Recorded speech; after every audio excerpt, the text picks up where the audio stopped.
Hey, this is Neo Rose, and you're watching Unsung Songs Down Under.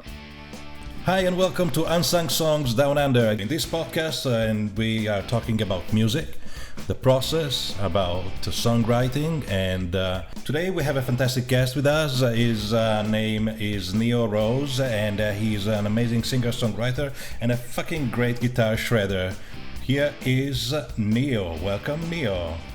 Thank you. I'll take that. Thanks for having me. Great to be here. Yeah, that's great to have you here. So I'd go straight into it, and then we're gonna have a chat. But I'd like to go and listen straight to one of your songs. And Sure. So I'm happy to play either Kickstart Boulevard or It Isn't You. Either of the two are my most recent. let's go with Kickstart Boulevard.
Wow, Neo, that was amazing. Thanks, man. Thank you. Thank you. So this is just one of the amazing songs that you can find. You can all find on YouTube or for the videos, but also on Spotify, I guess, Apple Music, and all other outlets, right? Yeah, pretty much everywhere as far as I'm aware. So I watched your little video on Facebook a couple of months back, I guess. I watched it while I was refilling my gas cylinder to go camping. I know it's wrong, but I was doing it. And Yeah, and you said that you are actually you've always wanted to make music, but you've been inspired by Jeff Buckley of all. Yeah, definitely. Especially with singing, because I was a guitarist first. I started guitar when I was about 11. Never considered singing, never thought it would be on the horizon. I always thought I would be in a metal band as I grew up. But when I went to university here in Sydney, I found him through a friend that I studied with, and it just changed my life. I was like, because I have quite a sort of a bit of a girly voice, so to speak, and Jeff has a very like high registered voice, and it sort of incentivized me to take it upon myself to learn and give it a go. Wow, that's really, really amazing. So you're a guitarist, I can tell that. I love your guitar style. You're a shredder. Thank you, sir. Thank you. Yeah, you can definitely hear the early metal influences, I think. It's a bit weird. Also produce the music yourself. You write the songs, you write the lyrics, you write the music. So let's start first about I would like to talk about the production. The songwriting process, and because everyone has different ways, and what's your way of coming up with a song? Yeah, so it always starts with an idea, and I kind of just live it out because I have very little to no music theory. Like I don't use it when I write. But what I will do is over the years, whenever inspiration strikes and I have an idea, I will always record it and then upload it to my computer and put it in a little folder that I will then, pick and choose at a later date to flesh out. And that's how it always works. So it's very also dependent on the digital audio workstation that I use. I use Pro Tools. So I will, I'll put the idea in there and just play, and often just sit down and see what comes of it, chip away, get rid of what I don't like, add in something else, keep what I like, and it goes from there, really. Well, that's actually quite interesting. You're using Pro Tools. How do you find it? Have you always used Pro Tools? No, I have not always used Pro Tools. It was definitely sort of a forced passion on me through university. That was the digital audio workstation that we had to use and learn. Before that, I was on Reaper and I was considering Logic Pro. But Pro Tools it's in my blood now after going to university. What did you study? I did an audio degree at the Australian Institute of Music for 3 years there. That's interesting. Yeah. Last week we had a chat with Wardabar. He's also coming out of AIM, if I'm not wrong. Yeah, same era. Yeah, we were both there at the same time. Right, so you know each other. Yeah. I've seen him a million times. Wow. So it was a fun interview as well. You guys should go and check it out as well. Let's keep on to you. So you've worked on AIM. That's a very freaking great opportunity to be able to do AIM, I find. And how was it? Yeah. So I had a great time. Using the facilities there was really beneficial and very life-changing for me. But the biggest part was the people that I met. And the things that I found, who knows how long it would have taken me to discover Jeff Buckley on my own had I not gone to uni and met the people that I did meet. So it was more about the connections and the experiences rather than the education, which was good. But I find that connections and your experiences will always trump all that sort of techie stuff. So you went to AIM, but you say that you have no musical. You don't use musical theory. Don't they teach you musical theory? Yeah, I know. I avoid telling people. They probably wouldn't like me saying that. Thankfully, my excuse is I did the audio degree. Didn't really need any music theory, but it's not to go without saying that it would be helpful. But I just never really was too interested in learning it. But yeah. Yeah, I understand. I have the same. I keep watching all these videos and trying to figure out all these incredible videos by Erik. I don't know if you know him, if you follow him. Yeah. He's amazing. Yeah. The Theory God. He's very good. Yeah, I bought his book. I bought the Piatto book as well. So, which is Erik is a producer, and he's been doing YouTube videos for a while. You might remember him or might have seen him because it became viral with his son when he did a perfect pitch video. So there was his son who's like 6 or 7, looking into the camera, and with Piatto on the piano playing this old, making chords up, and he would tell them. Incredible. Crazy, hey? Yeah, so I'm fascinated by the theory, but I'm terrible at it. But I would agree for sure. Yeah. Same boat. How many songs did you write? Do you think that you are happy of? And how many did end up on the record? And did you produce the record at home? Yeah, so I don't have an album. I have an EP which has 5 songs, and weirdly enough, which is sort of, I don't know, very anti what the norm is with making records and stuff. Most people have like a bunch of songs and then choose the ones they want that go on there. But with my EP, it was really weird. It was very different. I specifically wrote the songs to the EP. I had the whole idea and the concept in mind, and I sat down for like 2.5 weeks straight and wrote the songs for it rather than picked them and put them on the album. So yeah, that was weird doing that, but that's how the EP came about. And yeah, I just kind of, whenever I have an idea in mind, like a concept, I'll pick an idea for that and then write it to it rather than, pick something that I already had out of a bunch, if that makes sense. Does make total sense. I procrastinate a lot. I have dozens of songs I'll finished I use Logic and Ableton actually as well, but I tend to procrastinate. And does it happen to you as well? Oh, don't worry, it does. I can't, it's been a very long time since I've sat down and can remember when I've finished so many songs in a short period of time. Yeah, it's hard work. How long did it take you to record that? The EP? To record or to write? Like write, record, have mixed and mastered, and then put away. Let's call the production process. Okay, cool. So I would say those 2.5 weeks for all 5 songs, 2.5 weeks to sit down, write and record it. That's before mixing. And you play all instruments yourself? All except the drums. Except the drums. My engineer plays the drums, thankfully.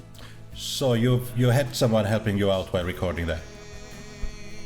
Yeah, so my mixing engineer, Reese Sacker from Newcastle, he runs Spinlight Studio there. He's also a session drummer, and I will hire him for all of my stuff. He just learns the parts and records it himself.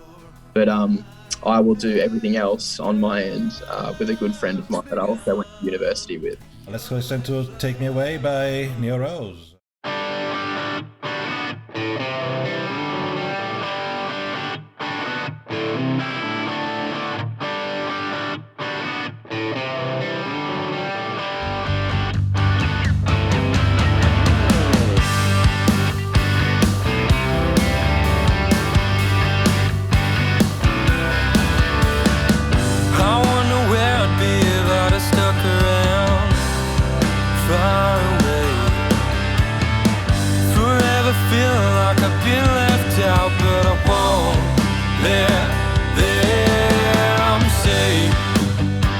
Turn back time tonight. I don't want to, but I can't forget those feelings I had for you. Am I insane? Am I crazy? Forget every time you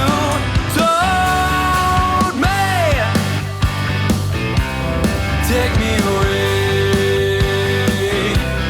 just for tonight. Tell me your life. Too many times they told me I would never go. Now they know just what it's like for it to be a fault. Have faith. Take my hand and come say, if I could turn back time tonight, I don't want to, but you can't forget those feelings we had when you. Are we insane? Are we crazy? Tell me 1,000 times.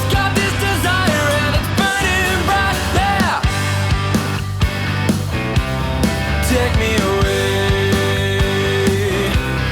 just for tonight.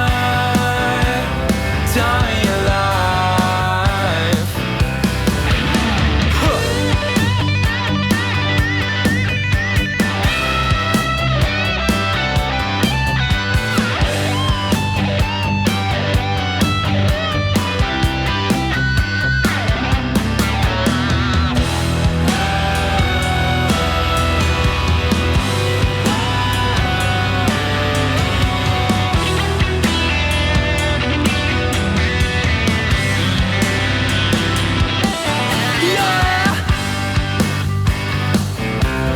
Take me away just for tonight. Tell me your life.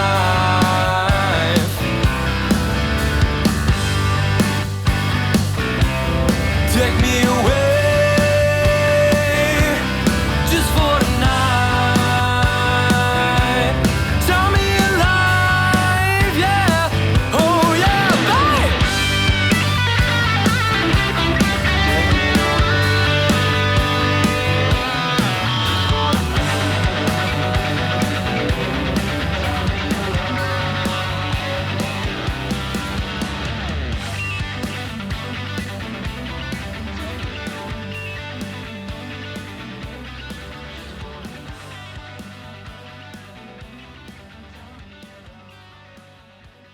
The freaking guitar for me is really, and the songwriting is definitely what I like. Totally stadium rock. I can see that. So, what are your influences? What's the bands that you listen to when that brought you to this sound, which is obviously Neo Rose, but Yeah. So a band called The Darkness. I'm not sure if you know of The Darkness, but for me, that was the first album I ever had permission to land. And that changed my life, man. Like that was, even though I didn't start guitar till later on in my life, like that album was like definitely the catalyst for me starting guitar. And as you were saying, yeah, that's a very stadium rock kind of album, and it's a bit glammy. And that song, Take Me Away, I feel like it's just like screaming influence from them in that one, even vocally, because Justin Hawkins is a bit weird like that. He does his little ad-lib bits here and there. But yeah, that song in particular was a funny one because the main riff I actually wrote back in high school in my last year. And obviously that song isn't released until last year. So I went and dug up that riff, and the song is about being back in high school in my hometown. So I thought it was a kind of a full circle moment to go and dig up a riff from high school and turn it into a song about high school. So it's just like I said, I do things a weird way. that's really cool. So, what's your hometown? My hometown? Oh, dangerous question. I'm originally from a little town called Scone in New South Wales. It's a little south of Tamworth, northwest, very inland. I think it's the self-professed horse capital of Australia. It's where all the horse studs and races are. So you actually could have been a jockey, but you decided. Oh, I don't know about that. You gamble? Nah, not quite. That's why I left, mate. Really good. So we're here with Neo Rose. You gotta go and check him out. Best place to go to is either the Instagram or the Facebook page, and then just Spotify, Apple Music are the biggest streaming ones for me. Sounds really good. So so you have an insane presence on YouTube. Pretty much every song has a video. Yeah. Yeah, it's really incredible. And the videos that you have are really high quality, well produced and polished. Do you make them or you do them with someone? I do not make those. I also hire someone to do those for me. He's a very close friend of mine here in Sydney. His name's Matt Bortolan, and I met him when I came here. So it's really lucky I met him in the music scene. He's really good at that kind of stuff. Also a musician himself. So I always get him to do the lyric videos. He's really good at all that kind of stuff. That's really cool. Do you have a day job? I do have a day job. Like most emerging artists, I think we all have to have one. I work in retail. It's your standard sort of 9 to 5 thingy. Retail by day, rockstar by night is what I keep telling myself. So I do that to finance the whole music thing, and I'm happy, man. If I can continue doing that, that's all I can really ask for. You're very aware of your fans, and you have a growing fan base. Do you and you really have a high production? It'd be interesting to me to know how you put them out. If you put them out on Instagram, TikTok, what your presence is like, and how much of the time of being a musician does that take away? Yeah. So I think the musician in 2021 has to be very multifaceted. Like, you have to be good at marketing, you have to be good at content creating, you have to be good at music, obviously, all that kind of stuff, booking gigs and whatnot. So it's very hard, but obviously there's more reward to reap in that regard. I'm still obviously learning and in the process of doing everything differently. I'm currently, I have a new song in the works that it's slowly been getting some traction. I'm working towards a music video and all that kind of stuff, making it as big as it can be. And amidst that, I'm learning new marketing things. So yeah, I do a lot of stuff on Instagram. I'm going to start doing stuff on TikTok. I do a lot of stuff on Facebook. But you pretty much just got to leave no stone unturned. Try everything and find out what works, because I'm still doing that. And I find that's the best way to, develop as an artist in 2021. I see a lot of people, but not so much, it hasn't happened yet, are using Triple J Unhurted. I have a couple of my songs on there, yeah, but I don't use it nearly as much as I should. I know it has a lot of potential. So as I was saying, that's also something to look into and look at working at more. A power tip for someone on Instagram or on Facebook?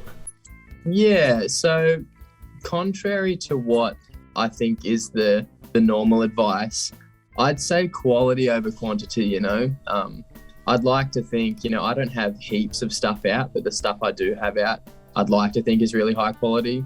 Because, you stand out more if it's high quality. You don't get lost and have your voice go unheard. But you want to be proud of what you look back on.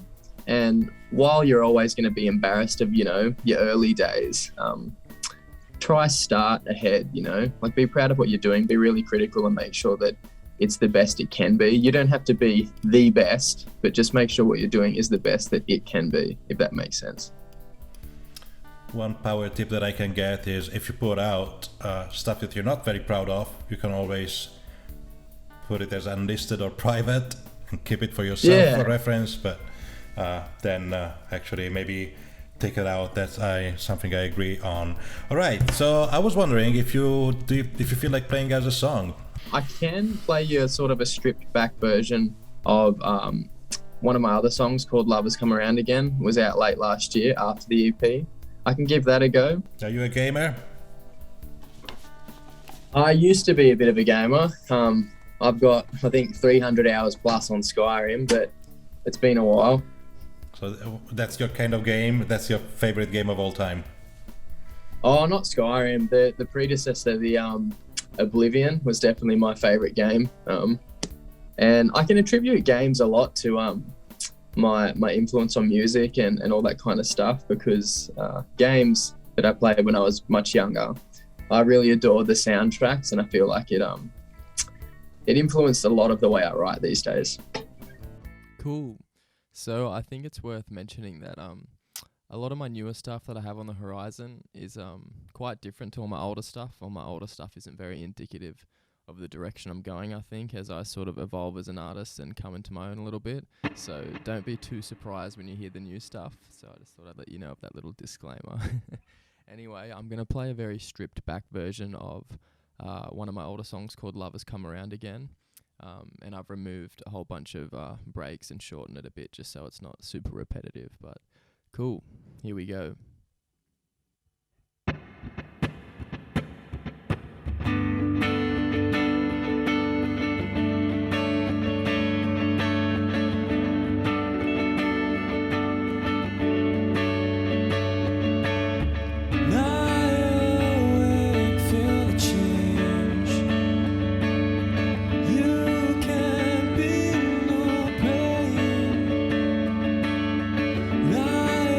Sleep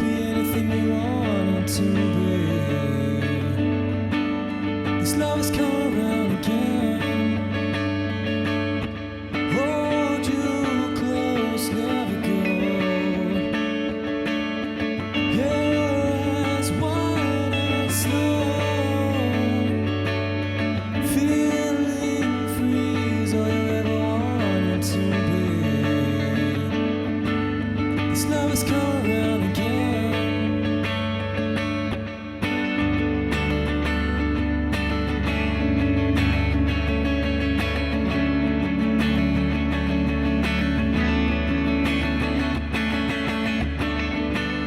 This love has come around again. This love has come around again.